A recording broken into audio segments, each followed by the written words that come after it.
Hey guys, welcome to the studio. Come on in. Well, continuing on in my mix series about how to make our mixes better and easier to do, let me offer another suggestion, and that will be choices. That would be limit your choices.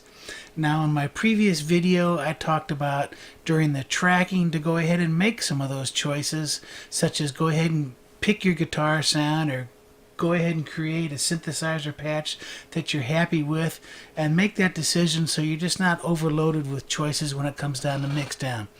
But now we're at the Mixdown stage, and I want to speak specifically about plugins and what we can add as far as effects and everything to our mixes.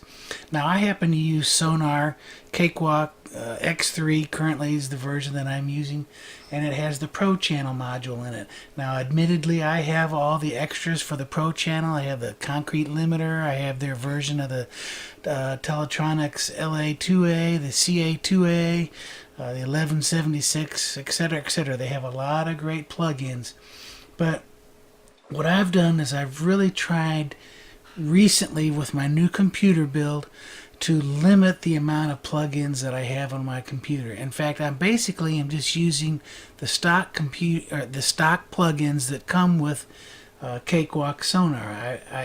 In the past, I've had a lot of freebie plugins, and you can go out and get zillions and zillions of freebie plugins. You can get all kinds of compressors and chorus unit and flangers and just all kinds of things. And I find that when you have all these plugins loaded on your computer, first of all, it slows your computer down, and in some instances it will even crash out your program. So I like to keep my audio recording program lean and clean and mean, and so I really have limited what I want to put on that computer. And one aspect of that is these freebie plugins. I don't have any freebie plugins on my computer anymore. Also, when you get down to when you're starting to mix, you have all sorts of choices that, especially with the Pro Channel and Cakewalk, if you're familiar with that, it's so easy to put a compressor on every channel. It's so easy to go ahead and put a console emulation or whatever you might have, or a gate, that all you got to do is basically just turn it on because it's already there in the program. And just because it's there doesn't mean that you should use it. So I would limit what you use right off the bat and just use essentially exactly just what you need and no more. Just because the compressor's there, it doesn't mean that you need to go ahead and compress the vocals. Just because you have a compressor already built in on your guitar track, don't turn that compressor on, especially because if you have a high gain patch going on your guitar, it's already probably compressed pretty good. So really watch what you're adding on to your mixes, and just start out with the bare minimum. And then when you find that you have that your vocals need writing a little bit and you need to level out some things, well, maybe you can go in there and automate that within your program, or actually just go ahead and fix the waveform.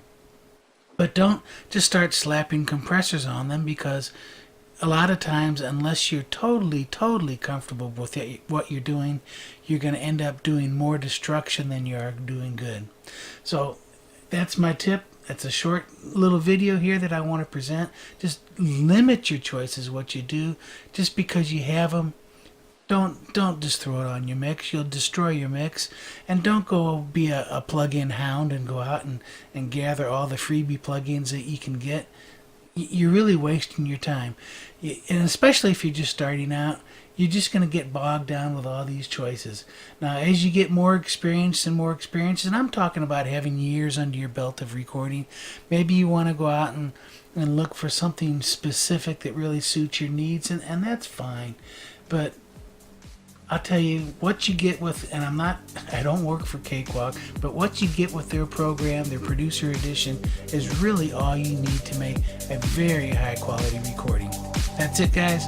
Thanks for sticking around to the video. I'll let you go. We'll see you in the next one.